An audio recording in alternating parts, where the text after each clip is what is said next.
देखिए बच्चों, आपने वैद्युत चालन का अध्ययन कर लिया।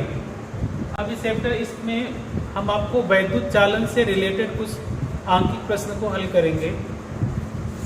यहाँ पे देखिएगा, जो पहला क्वेश्चन दिया हुआ है कि हाइड्रोजन परमाणु के नाभिक में एक इलेक्ट्रॉन 5×10⁻11 मीटर की त्रिज्या की कक्षा में 2.2×10⁶ मीटर प्रति सेकंड की वेग से भ्रमण करता है। इसके समतुल्य वैद्युत धारा ज्ञात कीजिए। ठीक है, अब देखो बेटा, जैसे यहाँ पे अब क्वेश्चन को थोड़ा सा ध्यान से पढ़ो।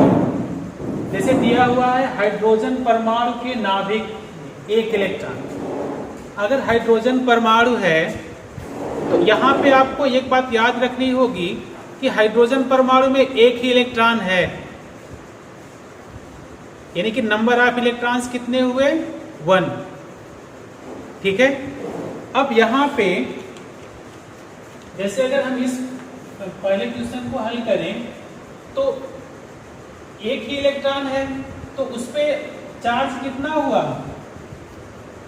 एक इलेक्ट्रॉन पे चार्ज होता है 1.6 × 10⁻−19 कूलम। यानी कि आप ये कह सकते हो कि चार्ज क्यू किसके इक्वल है? 1 इलेक्ट्रॉन के। क्यों? क्योंकि ये हाइड्रोजन एटम का न्यूक्लियस में कह रहा है कि हाइड्रोजन एटम में कितने इलेक्ट्रॉन होंगे? एक ही। दूसरा दिया हुआ है कि उसकी त्रिज्या कितनी है?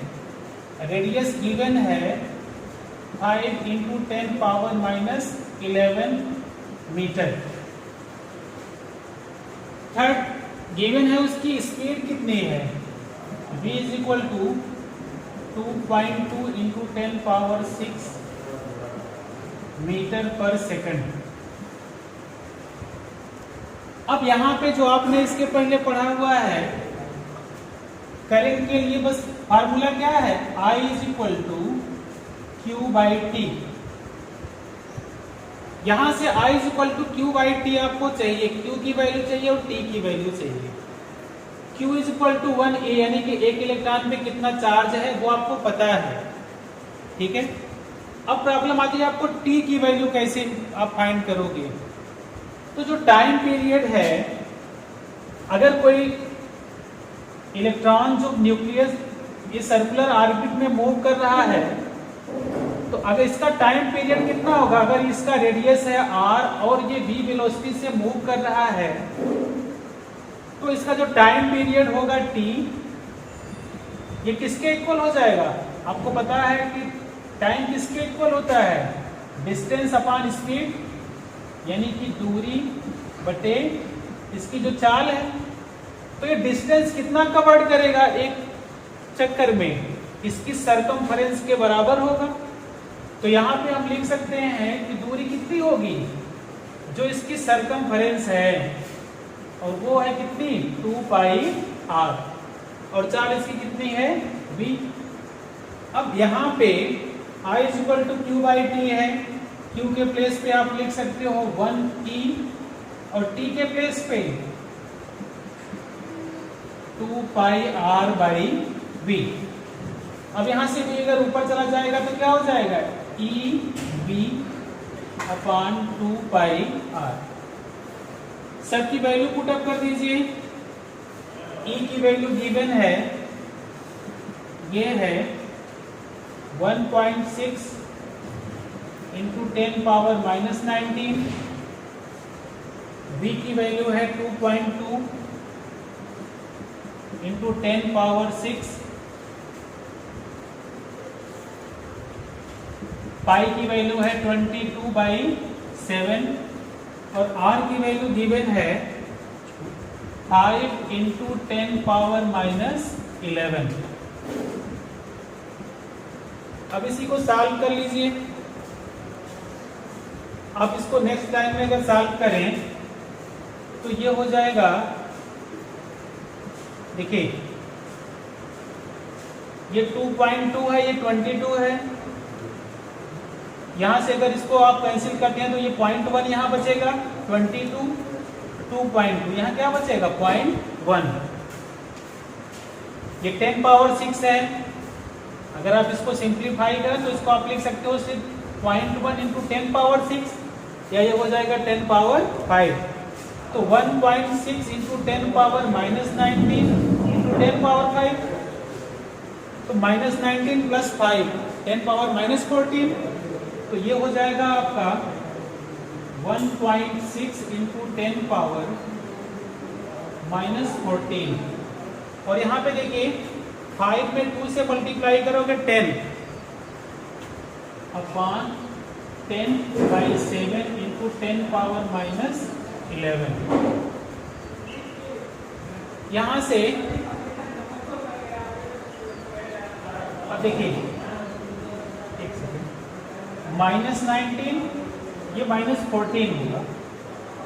अब यहां से ये 7 अगर ये अपवर्ड जाएगा तो इससे मल्टीप्लाई हो जाएगा, और 10 इंटू 10 पावर -11 तो ये हो जाएगा 10 पावर -10, और ये 7 इसमें मल्टीप्लाई करोगे ये हो जाएगा 7 इंटू 1.6 इंटू 10 पावर ये -10 और -14, तो 10 पावर -14, और ये माइनस रहेगा यहाँ से ऊपर जाएगा प्लस हो जाएगा +10,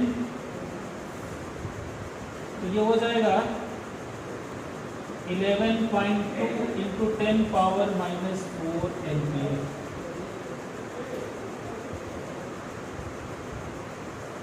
इसी तरह से जो आपका दूसरा क्वेश्चन है,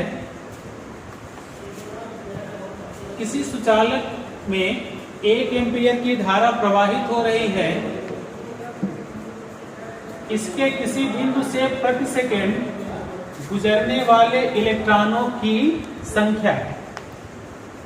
इस क्वेश्चन में देखिए यहां पे पूछा है आपसे नंबर ऑफ इलेक्ट्रॉन्स कितने पास आउट होंगे, करंट की वैल्यू कितनी गिवन है, I = 1 एम्पियर, और Q की वैल्यू होती है Q = NE, और यहां दिया हुआ है आपसे कि प्रति सेकेंड, यानी कि टाइम की वैल्यू कितनी गिवन है, T = 1 सेकेंड, और Q = NE है। अगर आप इसमें वैल्यू पुटअप करेंगे I = Q/T, Q के प्लेस पे NE, E क्या है, E है 1 इलेक्ट्रॉन पर चार्ज है, ये आपको पता है 1.6 इंटू 10 पावर -19 कूलम। सबकी वैल्यू पुटअप कर दीजिए, तो I = Q/T NE/T, तो N = ये हो जाएगा I इंटू T/E। I है 1 एम्पियर, टाइम है 1 सेकेंड, और E की वैल्यू कितनी है 1.6 इंटू 10 पावर -19, या ये हो जाएगा 10 पावर -19 है, ऊपर कर दीजिए 10 पावर 19 हो गया 1.6। इसको आप सॉल्व करेंगे तो ये आ जाएगा 6.25 इंटू 10 पावर 18। देखिए ये तीसरा क्वेश्चन है, चांदी के एक तार में 90 कूलम आवेश 1 घंटा 15 मिनट में बह रहा है, तार में बहने वाली धारा ज्ञात कीजिए। अब देखिए इस प्रश्न में पहले तो आप देख लीजिए क्या आपको दिया है, आवेश दिया है 90 कूलम, और टाइम दिया है 1 घंटा 15 मिनट। यहां पे आपको ये पता है कि जब भी आप चलते हो किसी एक ही सिस्टम में चलते हो, तो यहाँ पे जो समय है ये घंटे में है और ये मिनट में है, इसको हमें सेकंड में कन्वर्ट करना है। तो 1 घंटे में 60 मिनट और ये 15 मिनट, तो टोटल टाइम कितना हो गया, इसको आप लिख सकते हो कि 75 मिनट, ठीक है।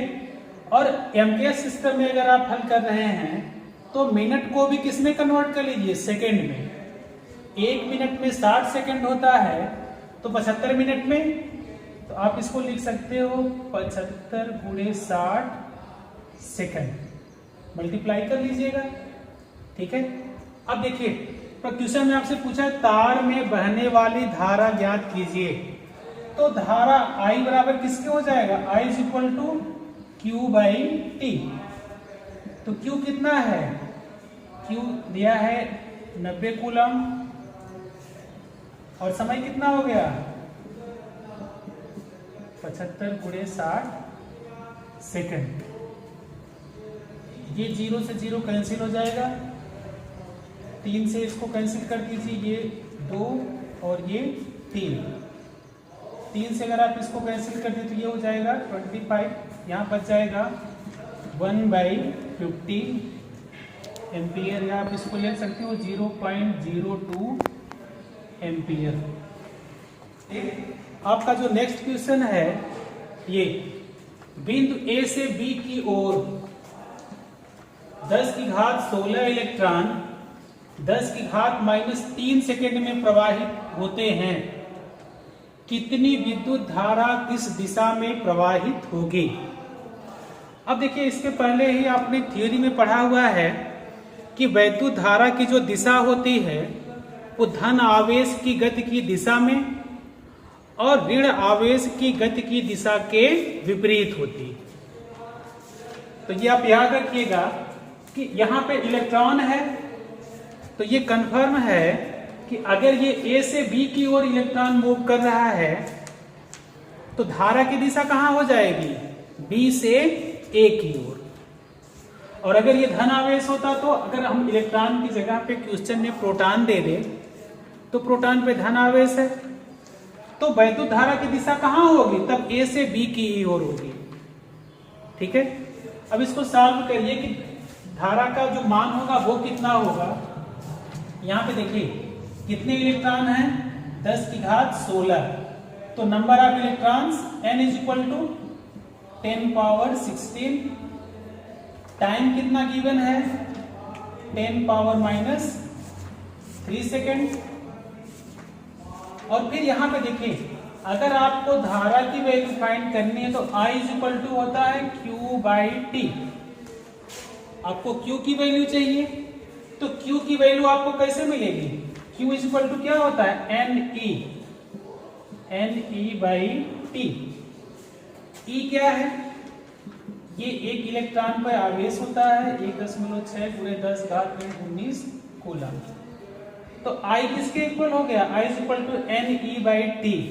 N की वैल्यू 10⁻16, E की वैल्यू 1.6 × 10⁻−19 और T की वैल्यू 10⁻−3। ठीक है, अब यहां से 10⁻16 10⁻−19 क्या हो जाएगा, 1.6 × 10⁻−3 10⁻−3 10⁻−3 ये ऊपर जाएगा, 10⁻−3 + 3 10⁻0 ये हो जाएगा 1। तो I is equal to 1.6 ampere.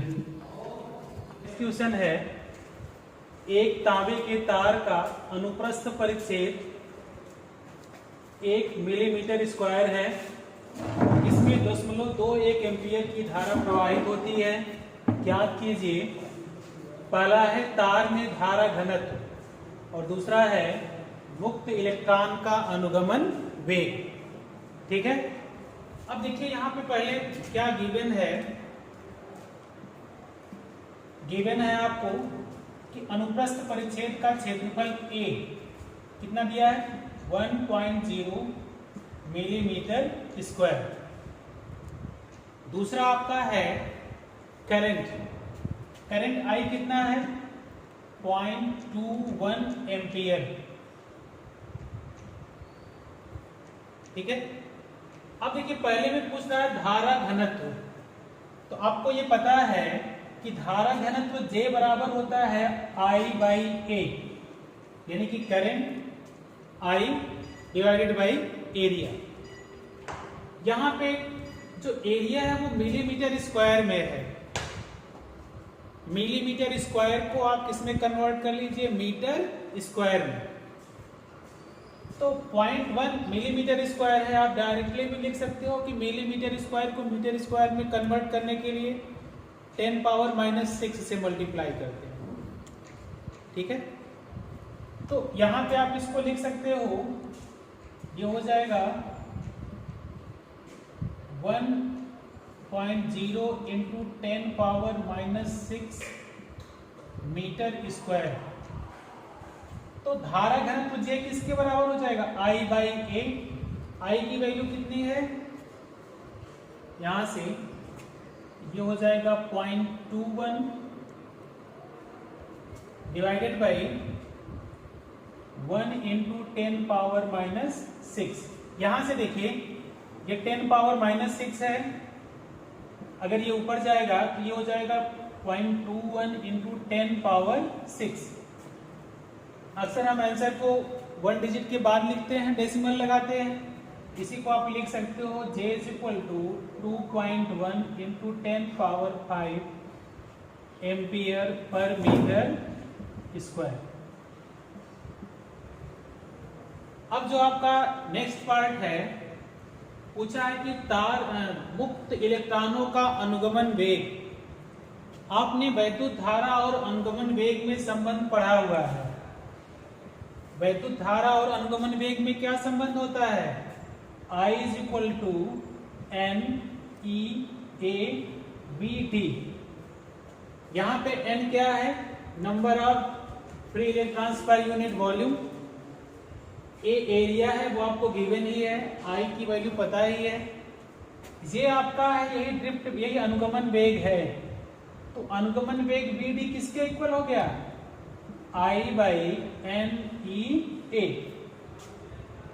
I by N E A है, n की वैल्यू यहां पे दिया हुआ है 8.4 इंटू 10 पावर 28 पर मीटर क्यूब या मीटर पावर माइनस 3। सबकी वैल्यू पुटअप कर दीजिए, ये हो जाएगा I की वैल्यू है 0.21, n की वैल्यू 8.4 इंटू 10 पावर 28। एक इलेक्ट्रॉन पर चार्ज कितना होता है? 1.6 इंटू 10 पावर माइनस 19 कूलम। और एरिया गिवन है 1 into 10 power minus 6, 1 into 10 power minus 6। ठीक है, अब यहां से देखिए, आप इसको सॉल्व कर लीजिए। आप ऐसे भी सॉल्व कर सकते हो, यहाँ पे डेसिमल 1 पॉइंट पे, यहाँ पे 1 पॉइंट पे, यहाँ पे 2 पॉइंट पे डेसिमल है, 2 अंक के बाद दशमलव लगा हुआ है, तो ये इससे कैंसिल अगर हो जाए तो ये 21 और ये 4, 21 है, ये यहां से 4 हुआ, और ये 16 और 4। आप इसको सॉल्व करोगे तो ये मिल जाएगा VD is equal to 1 by 64 और 10 power 28 minus 19 minus 6 minus 25 plus 28। आप डायरेक्ट कर सकते हो 10 पावर 28 माइनस 25, या आप इसको लिख सकते हो डायरेक्टली, आप 3 लिख सकते हो इसके प्लेस पे, 64 इंटू 10 पावर 3। आप इसको अगर और सिंप्लीफाई करें तो VD इज इक्वल टू हो जाएगा 1.56, इसको आप डिवाइड करिएगा तो मिलेगा 1.56 इंटू, ये प्लस 3 है, ऊपर आएगा तो ये हो जाएगा 10 पावर माइनस 5 मीटर पर सेकेंड। एक तार का परिच्छेद क्षेत्रफल 1 गुणे 10 घात 9 मीटर स्क्वायर है तथा लंबाई 0.30 मीटर है। यदि प्रतिरोध 6 ओम हो तो ज्ञात कीजिए तार के पदार्थ का विशिष्ट प्रतिरोध, तार की चालकता और तार के पदार्थ की विशिष्ट चालकता।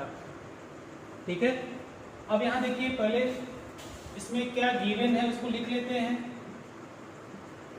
आपको दिया हुआ है क्षेत्रफल, अनुप्रस्थ परिच्छेद का क्षेत्रफल A is equal to 1 into 10 power minus 9 metre square.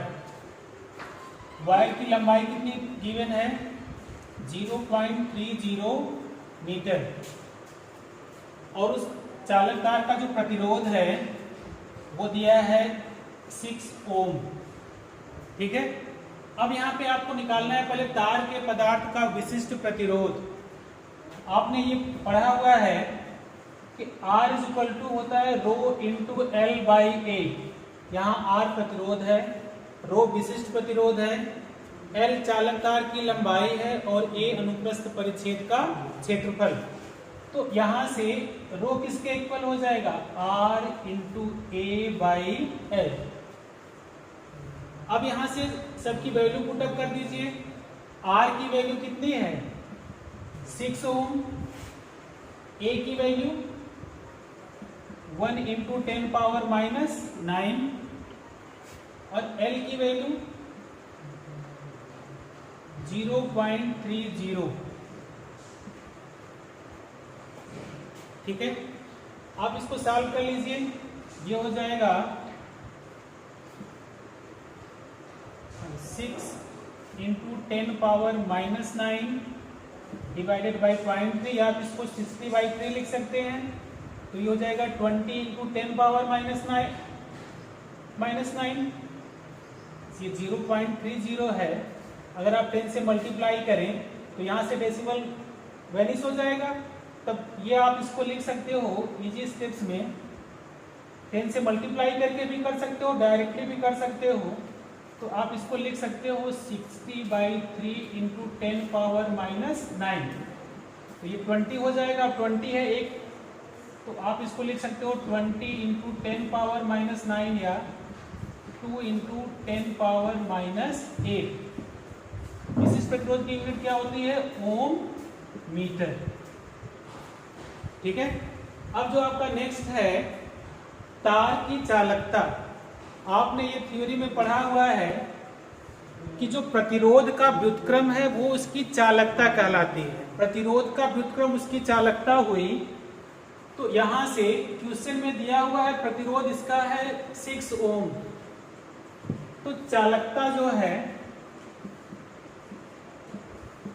इसका जो सेकंड पार्ट है चालकता, चालकता किसके इक्वल होती है, रेसिप्रोकल होता है रेसिस्टेंस का। तो चालकता बराबर किसके हुआ, 1/, प्रतिरोध आप ऐसे भी कर सकते हो।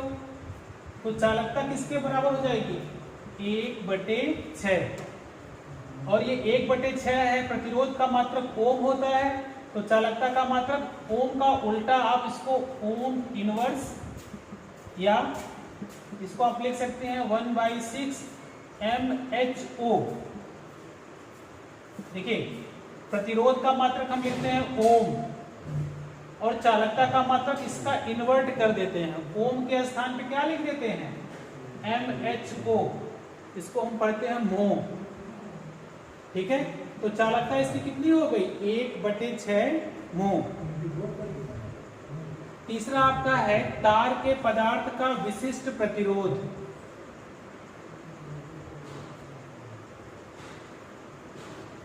तो तीसरा आपको कैलकुलेट करना है कि तार के पदार्थ की विशिष्ट चालकता। तो जो विशिष्ट प्रतिरोध का व्युत्क्रम है, जैसे आपने यहाँ पे पढ़ा हुआ है, चालकता किसको कहते हैं, प्रतिरोध के व्युत्क्रम को चालकता कहते हैं। और पदार्थ की विशिष्ट चालकता क्या हो जाएगी, जो विशिष्ट प्रतिरोध का व्युत्क्रम है वो इसकी कहलाती है विशिष्ट चालकता। तो यहां से विशिष्ट चालकता क्या क्या हो जाएगी, विशिष्ट चालकता हो जाएगी 1/, विशिष्ट प्रतिरोध,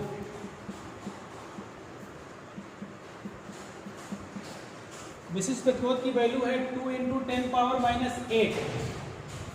तो ये हो जाएगा 1/2 इंटू 10 पावर माइनस 8।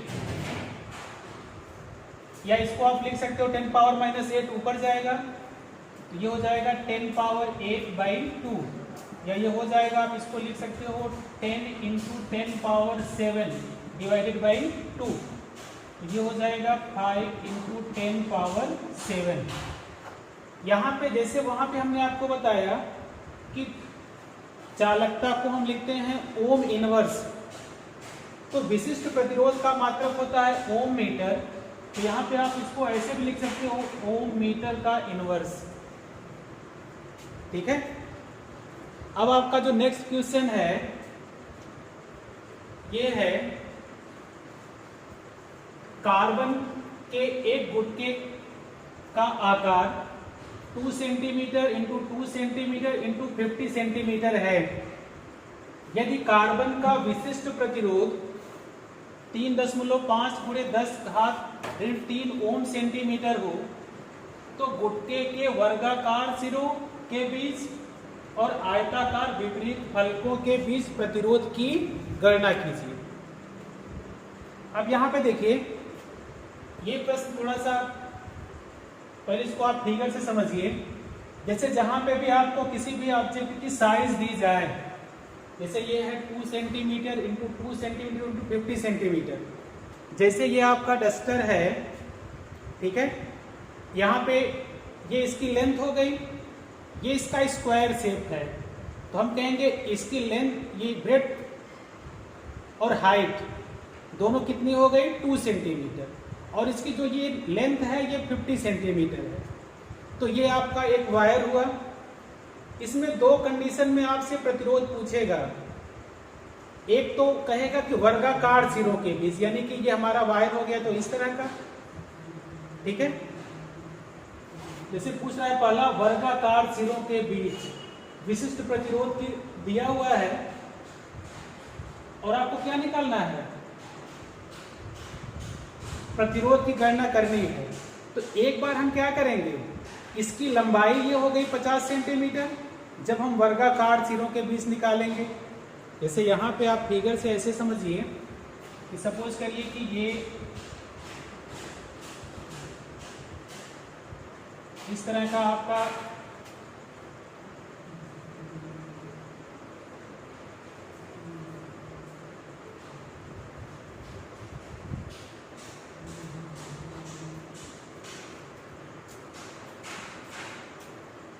ये, जैसे मान लीजिए कि ये आपका आयताकार गुटका है। इस गुटके में यहां से ये इसकी जो लंबाई है ये 2 सेंटीमीटर है, ये 2 सेंटीमीटर है, और इसकी लंबाई जो यहां से गिवन है ये 50 सेंटीमीटर है, ठीक है। यहां से अब देखिए, इनके बीच में ये तो आयताकार फलक हुआ, तो जब हम इसके वर्गाकार फलकों के बीच लेंगे तो यहाँ पे ये इसका एरिया कितना हो जाएगा, एरिया हो गया 2 सेंटीमीटर और ये 2 सेंटीमीटर, तो एरिया हो गया हमारा, area is equal to 2 into 2 4 centimetre square, और लेंथ कितनी हो जाएगी 50 सेंटीमीटर। तो क्वेश्चन का जो पहला कंडीशन है इसमें, तो जो इसकी माप दी गई है कि 2 सेंटीमीटर इंटू 50 सेंटीमीटर, तो ये 2 सेंटीमीटर तो इसका ये एरिया हो गया, और ये जो 50 सेंटीमीटर है इसकी लेंथ हो गई। ये कौन सी कंडीशन है, जब हम वर्गाकार साइज को लेंगे उसके बीच का प्रतिरोध निकालेंगे। अब यहाँ पे आपका, जैसे हमने यहाँ पे लिखा हुआ है, तो लेंथ कितनी हो गई 50 सेंटीमीटर, एरिया कितना हो गया 4 सेंटीमीटर स्क्वायर, और जो इसका स्पेसिफिक रेजिस्टेंस गिवन है वो है 3.5 इंटू 10⁻³ ओम सेंटीमीटर, ठीक है। अब यहां से आप फार्मूले में वैल्यू पुटअप करिए, R is equal to rho into L by A, सबकी वैल्यू गिवन है। R की वैल्यू पुटअप, रो की वैल्यू पुटअप करिए 3.5 इंटू 10⁻³ L की वैल्यू 50, A की वैल्यू 4, ठीक है। अब अगर आप 4 को 50 से डिवाइड करें तो ये आ जाएगा 3.5 ये हो जाएगा 12.5, तो 3.5 इंटू 12.5 इंटू 10 पावर माइनस 3। इसमें अगर आप मल्टीप्लाई करते हैं तो ये आपको मिल जाएगा, मल्टीप्लाई करिएगा, ये 12.5 इंटू 3.5, ये हो जाएगा आपका 5 5 25, 10 12 5 5 6,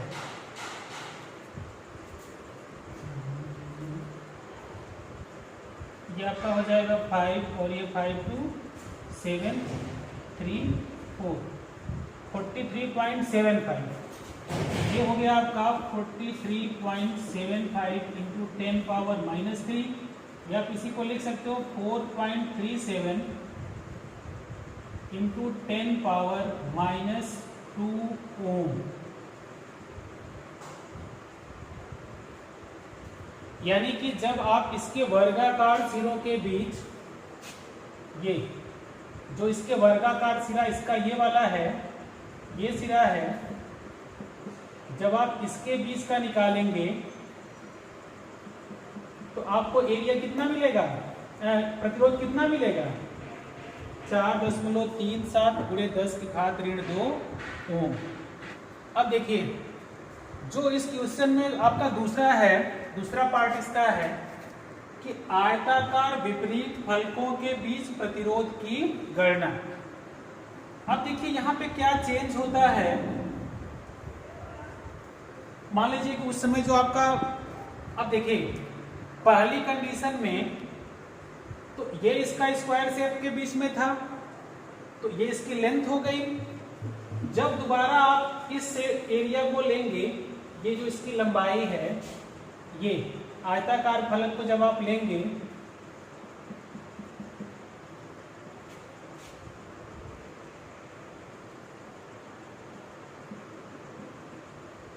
जब आप इस फलक को लेंगे तो आप इसके और इसके बीच का प्रतिरोध निकालेंगे, तो जो इसकी विड्थ है वो लंबाई हो जाएगी। यानी कि उस कंडीशन में लंबाई कितनी हो गई, 2 सेंटीमीटर, और इस आयताकार फलक का एरिया कितना हो जाएगा, इसकी लेंथ है 50 और इसकी विड्थ है कितनी है 2, तो एरिया कितना हो गया 50 इंटू 2 सेंटीमीटर स्क्वायर। जो इसका विशिष्ट प्रतिरोध है वो तो कांस्टेंट ही रहेगा। अब इसका जो प्रतिरोध हो जाएगा सेकेंड कंडीशन में, जब हम आयताकार विपरीत फलकों के बीच प्रतिरोध की गणना करेंगे, मान लीजिए इसको R डैश हम मान ले, तो R dash is equal to rho L dash A dash, इसको L डैश और A डैश मान लीजिए, तो ये हो जाएगा, रो की वैल्यू पुटअप करिए 3.5 into 10 power minus 3, L dash की वैल्यू 2, और यहां से A डैश की वैल्यू 50 इंटू 2, ठीक है, 50 इंटू 2 100 हो जाएगा, 3.5 इंटू 2 7 हो जाएगा। आप इसको लिख सकते हो 7/100 इंटू 10 पावर माइनस 3, ये ऊपर जाएगा, ये क्या हो जाएगा 7 इंटू 10 पावर माइनस 5